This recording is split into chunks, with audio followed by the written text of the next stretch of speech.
The point I'm trying to get at here is, how do you get to meet other young people and find out about whether they're the same as you or not the same as you? My name is Ivan Cross.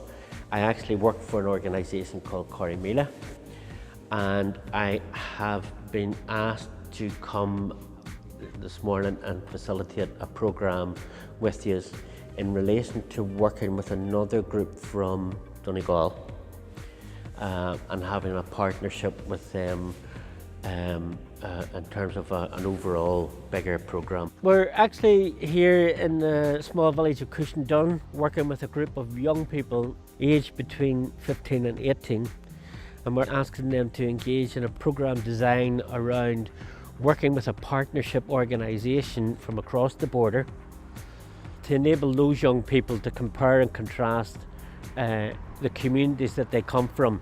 Would there be animosity between Cushendun and Cushendall, or would there be tensions? And once they see that there are similarities, whilst there are differences, they begin to develop relationships with those other young people.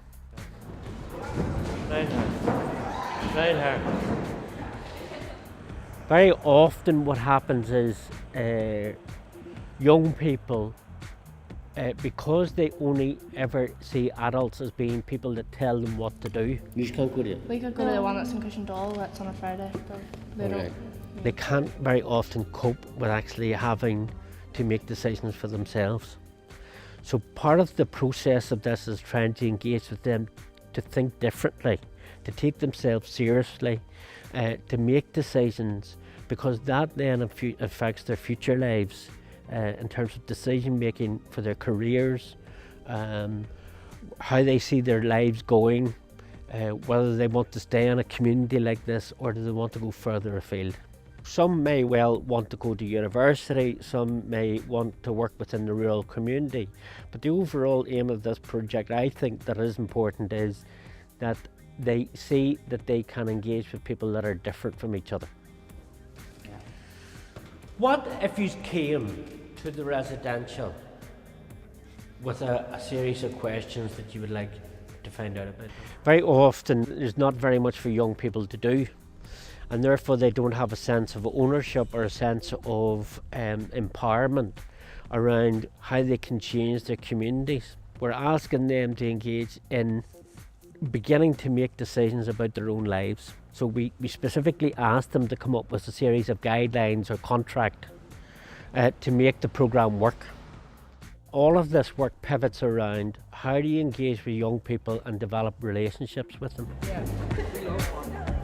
Good. Okay, once you've had a chance to lift everybody, you can go ahead and go back to your chair. And I mean by relationships is that they trust an adult that's coming in cold and they don't know. So it's really about trying to make them feel safe, that they can have a relationship with you, and actually talk about some of the real issues that affect them, especially in the rural community. What I would hope to achieve out of this is that there's a legacy in which two rural communities on either side of the border begin to think in terms of what other opportunities are there, either in terms of Ireland in general, but also in terms of thinking further afield from that.